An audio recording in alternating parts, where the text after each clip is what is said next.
This is IA Forward, your playbook for success as an independent insurance agent. Here to help you knock it out of the ballpark are your hosts, Shane Tatum and Tonya Lead.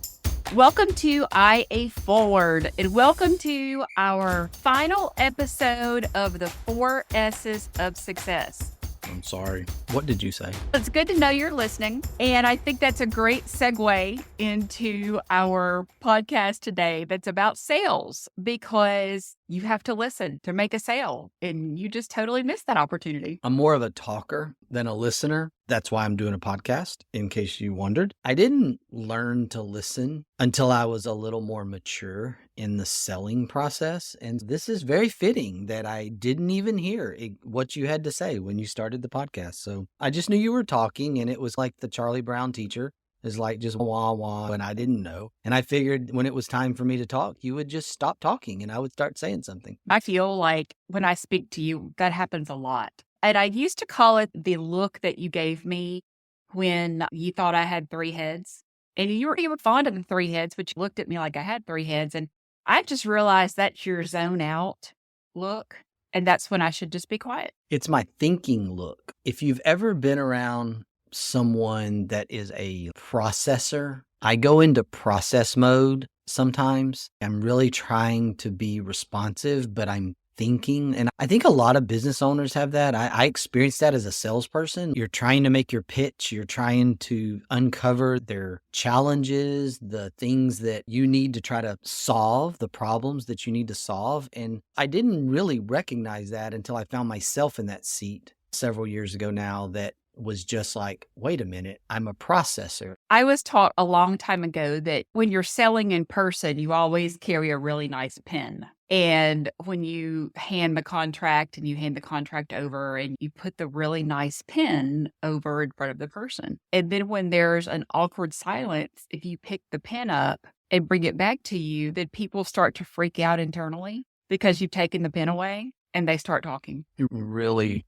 aging yourself with the pen discussion. I get it. I know, because everything's done via DocuSign now. I understand. Can you take back the e-signature envelope? Oh, absolutely you can. Trust me. I've learned that one. Okay. All right. So what I was saying initially was that this is the last of our 4 episode series of the 4 S's to Success, and that would be sales. And I find it absolutely fascinating that it has taken us about 6 weeks to get through the 4 S's of Success in this 4-part series. And I actually had another 4-part series ready to go. I was going to go through the Disney guest expectation and how those applied to the insurance world. But since we were somewhat unsuccessful getting through these 4 in a consecutive series, I'm thinking that we'll put the Disney episodes off until later. Maybe we need a better system. Maybe we need to be better at being consistent. Maybe we have squirrel-itis. That's our 5th S of success, is squirrel. Squirrel. That's totally right. Our 5th S. I mean, is it so bad? We had a break a little bit in there. I lost my voice. If I was a rock star, we would have had to cancel some events, some concerts. I'm not a rock star. And he didn't trust me to podcast on insurance by myself, because that would have been scary. No, you would have been fine. You would have made your way through it. The Google was handy. I did go back and listen to some really early episodes, and I'm like, okay, I really do know more about insurance now than I did 2 years ago. That's for sure. Well, this is good. At least somebody's learning something, even if it's us. So back to the S's, let's talk sales. And this is the one that most of our listeners feel is the most important, because that's ultimately how we make our living. It is. And an older agent back in my early days made the comment of nothing happens until the cash register rings. Talk about dating myself. We've never had a cash register in our agency, by the way. We do have a cash register on display as a relic from an agency that we purchased many years ago now. It is ugly. It is not cute. And it's in the foyer. It stays there as a reminder, actually, to me, and nobody really knows this until I'm about to divulge it now. It serves as a reminder to that statement that was told to me in the late 90s of nothing happens till the cash register rings. And my dad used to have this saying every day. Everybody he passed that was in some sales capacity, and everyone's in a sales capacity. The classic sales statement is everybody's in sales. You run into him, you meet him in the hallway, whatever. And his statement was, have you sold anything today? And that was just this thing that like came out of his mouth. And eventually you become really ready for that question. Have you sold anything today? That's what the cash register is in the front of the office for me, is it's this reminder of, have you sold anything today? Nothing happens until the cash register rings. There is a purpose of that really ugly cash register that we inherited from an agency that was started in 1947. And it just sits in the corner and it serves as this sort of picturesque statue of reminders to me to always think about selling and always be on the forefront of selling. The idea of selling for me when it comes to insurance before I got into the industry goes back to primarily at networking events. And I'm going to be honest with you, the moment that somebody would open their mouths and tell me they sold insurance, I usually would excuse myself to go to the powder room because I found most insurance salesmen in networking events to be completely and totally obnoxious. Now, what I have learned is that the property and casualty insurance agents don't tend to be like that. That was more the idea of health insurance or life insurance, but people have this perception, and even Groundhog Day. I mean, like the whole maybe if you think about Groundhog Day, that is one of the images that pops up to me is the insurance salesman. And how do we get over this idea of insurance salespeople are obnoxious and on the same plane as the sleazy used car salesman, especially with the advertising that is out there today? Or should we even try to be different and just embrace what everybody else is doing? Ned Ryerson is the name, by the way, from the life insurance sales guy in Groundhog Day. And if you need a good reminder to go watch Groundhog Day, then here it is. If you go to our social media, I'll put that clip on there for you. There you go. Ever the marketer, Miss Tonya is going to put the clip out there for you. One of the things that I've moved to, and obviously this podcast is the result of moving this direction, that is to give versus sell. Part of building an audience, a following, is to give information, be the expert, not in this way that I need something from you. And I've become very comfortable with this idea that enough will return to me. If I am authentic, if I am just who I am, and I don't try to pretend, I don't try to sell, I don't try to do anything other than provide information, give away whatever knowledge I think I have or whatever I've learned over the years, then somebody's going to use that, and maybe some of it comes back to me, maybe it doesn't. But that is this new place of selling that I've found comfort in. That's something you can be at a network event, being genuinely interested in other people and what they do, not because you're trying to sell them something, but because you're just an authentic human being. It means a lot in today's world. Last week was LSU Bama Hate Week, right? And we're not going to talk about the outcome of the game. I'm going to stay above board on that. But one of the things that I still do with my former clients in Louisiana, and I do this a little bit with some of our clients that have an interest in SEC football, is that I send out my funny little Bama Hate Week texts every day. I used to send these via email, but now I send them via text. And one of the ones that I sent last week was Nick Saban uses Vienna sausage in his gumbo. And it's not hurtful. It's just being funny. But it's one of those things that I paid attention over the years to my clients and the teams that they like. And it was just a little reminder, a little funny. And I think doing small things like that, even if you're taking those little digs, is a way to make it personal, but it gets away from that whole idea of I've got to sell them something. And there's an authenticity in that reminder that I think is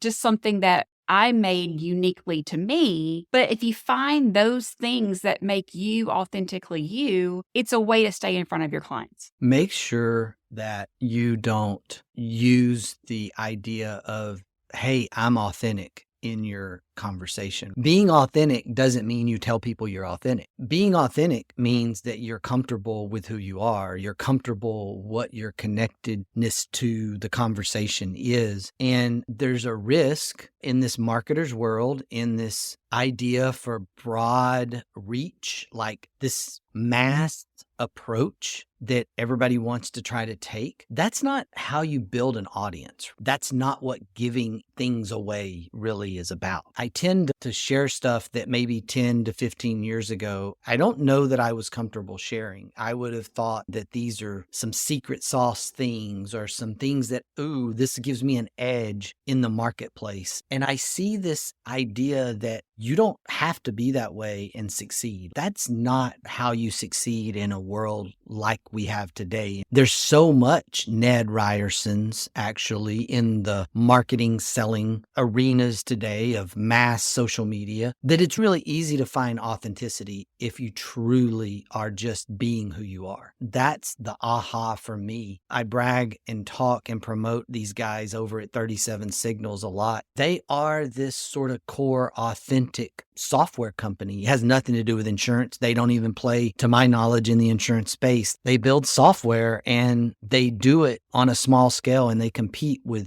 gigantic organizations, and they make fun of Google and they make fun of Microsoft, and they do all this stuff because they're authentic. And they have this huge following. They're like the Grateful Dead version of software. You would never hear them on the top 40 radio station if they were a music group. They would be on that indie college station. Yeah, they would be on the indie college station. They know who their followers are. They're who they are. There's just something really fantastic about that. What is the biggest piece of advice that you could give someone about selling in this hard market? It's okay to own the price increases. It's okay to just be real. Hey, the world is increasing. Inflation's hitting everything. Insurance is part of it. The thing that we may tend to do in a market like this is stay in the price game and say, let me see if I can help you save some money. I don't love that approach still, because I just don't think it gets you that solid long-term customer. The second thing that I see some agents doing that I really love is in this type of market, you can choose your clients. You can really be good at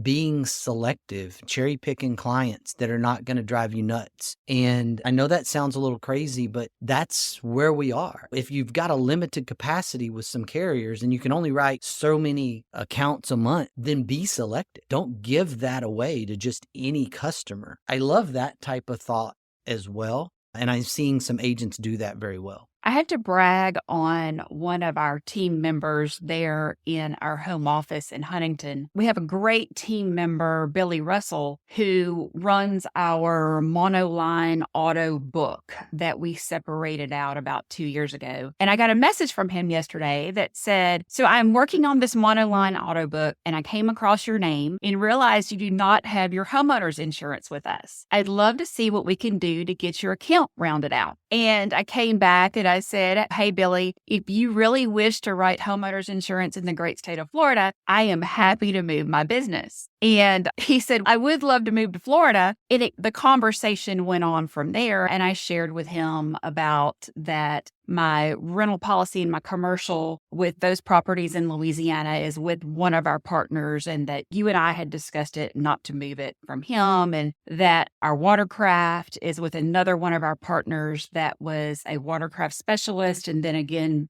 us being in Florida, there were some challenges with that. And he came back and he said, okay, you're all good. You're a really tricky one. And then he sent me a funny picture of a guy like hiding behind his car and said, from now on, when you call me, this is what I'm going to do. And it was totally authentic. It was a great conversation. And he got why I'm a monoline auto customer of the home office now. But I really loved that he wasn't even afraid to reach out to me because some people, for some reason, are afraid of our leadership team, which to me is nuts because we're all just human beings. But I loved the authenticity of how he reached out to me to try to sell me yesterday. Yeah, you're not a very good customer. You're a part-time customer across 6 agencies. You realize that? 3, just 3 agencies, but they all go through your system. That's a good point. I guess it's 4 if you include my homeowners because y'all didn't want it. Yeah, we don't want your home. So yeah, I have 4 insurance agents. That's awful. That Yeah. sounds like a bad podcast. It doesn't it? But you are right in that you have some unique challenges. And so I'm obviously kidding there. But the reality of it is that you did find experts in all of those areas. And so I do love that. Billy's a really good example of using your personality. He's big personality, loves to have fun, joke around, and he just owns that. And that's why he's going to be successful long-term in the insurance business. I've known Billy since he was probably in elementary school. I will get these random texts from him, and that is his personality. He'll send me some goofy picture or send me something he saw in town and have a little funny insurance comment about it. When you tell that story about your interaction with him, because I know who he is, that is exactly how he would be at a networking event. It's exactly how he would be at a Christmas party. If you were eating dinner in his house with him, if he was hosting you for dinner, that's exactly how he would be. There is no different Billy. It's just Billy. And he's the same all the time. So many of us out in the world today trying to find our way and make our path and sell and be successful, we think we have to be something different. That authenticity is your personality. It's who you are, and you are enough, and you will find your people, and you can have success in finding those people. In a hard market, it's even more important that you find your people and you are who you are. Another thing that I loved about the message that I got from Billy was the simplicity of it. It wasn't this long, drawn out, developed, whatever. It was just a, hey, I came across you. How can I help you? Last night I was on a call with a group of people and they were talking about developing an event and they were working toward it in 2025. And I hopped in and I'm like, what about 2024? And they were like, it'll take that long to develop the event. And in my brain, I'm going, okay, one of the biggest parties that they have in Northeast Louisiana is an event called Platforms in Polyester. And it is a huge party. It sells out every year. I'm not there any longer, so it's not my baby anymore. But it was my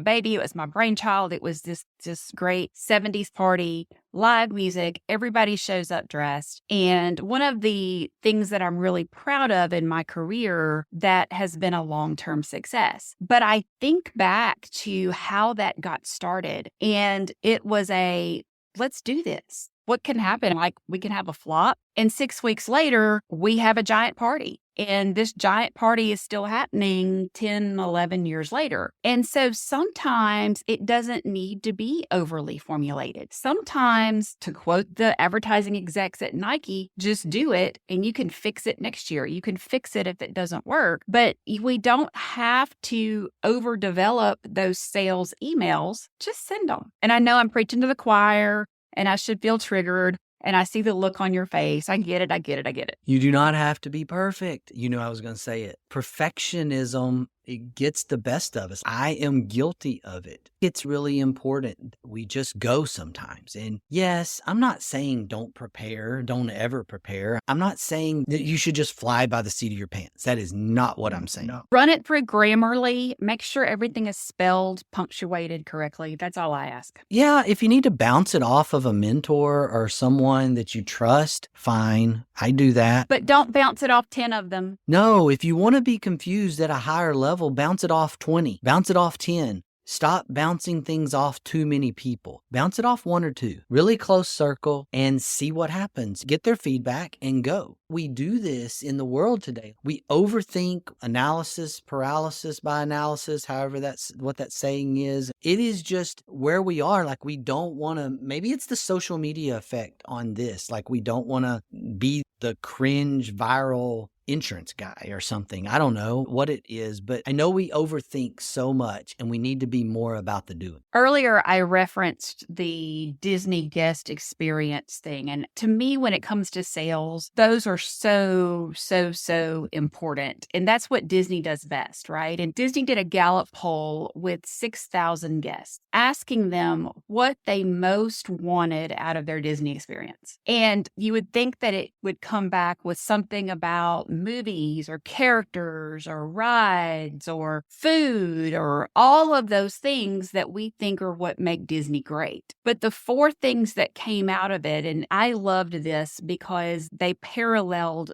our core values. What Disney guests most wanted were make me feel special, treat me as an individual, show respect, and have knowledgeable employees. And to me, when it comes to sales, Disney's the best. They really are. They're absolutely fantastic, but those are their Disney guest expectations. And when we take make me feel special, treat me as an individual, show respect, and have knowledgeable employees and apply those in our agencies, how can we not sell? It's authentic. That screams, show me authenticity, because that's people laying it out there. This is what's important to me. And we tend to try to make it something that people don't even really care about. They don't really care about the flash, or they don't really care about the big brands necessarily. It's that connection. One of the core values that we operate under is make it personal. And the first thing when you started saying this, I'm like, yeah, this is make it personal, all wrapped up in several things. And what make it personal means to us is put yourself in their shoes, the golden rule. If this was me, what would I want to happen? All of those things are wrapped up in make it personal. I love that. And I love that our team has embraced that. That's been a major change, I think, over the last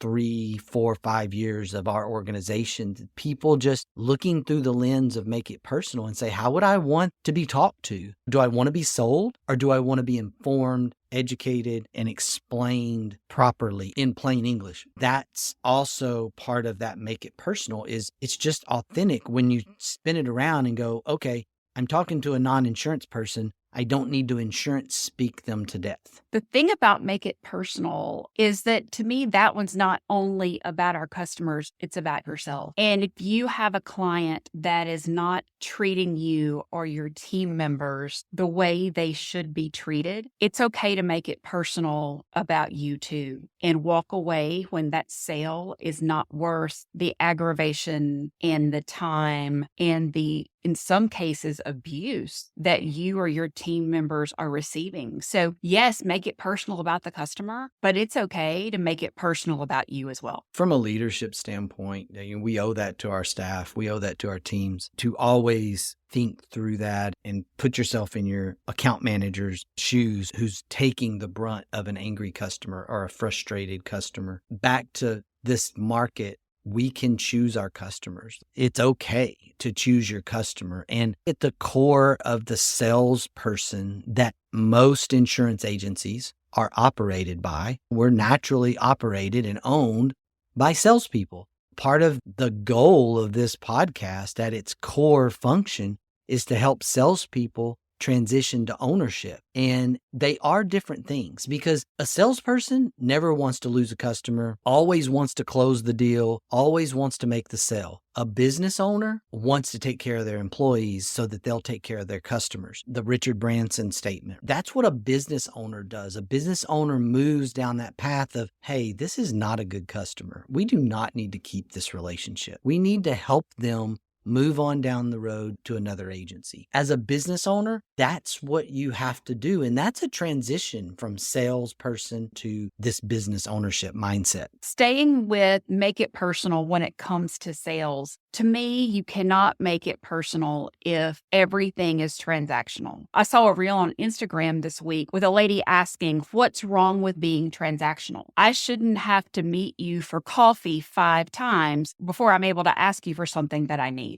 And I agreed with that. But I also think that's an extreme measure. And I did agree with that to a certain extent. It's not that you're having to go out and meet for coffee and having these long-term discussions in order to be their full-time agent. If you want to do that's great. There's a happy medium between this idea that I have to spend 5 coffee dates developing a relationship and being completely transactional. I'm just going to sell you your car insurance when you call me for car insurance. What that says to me is that you're really not there to develop a relationship or a friendship. You're there to develop a sale. This is one of those things that somebody could maybe tilt their head sideways and go, Shane, what are you talking about? I got to sell something to eat. I get it. But are you really in the same relationship mindset? Is this person that wants to keep having coffee with you, are they just wanting a relationship? Are they wanting a friendship? Or what is happening here? But if you're sitting there upset that you're having to go to another coffee, then maybe you are in it for the wrong things, right? Maybe you guys are not on the same page. When you started talking about relationships or transactional nature of things, this book I read several years ago, a coach named Matt Deggs, I think he's now the coach at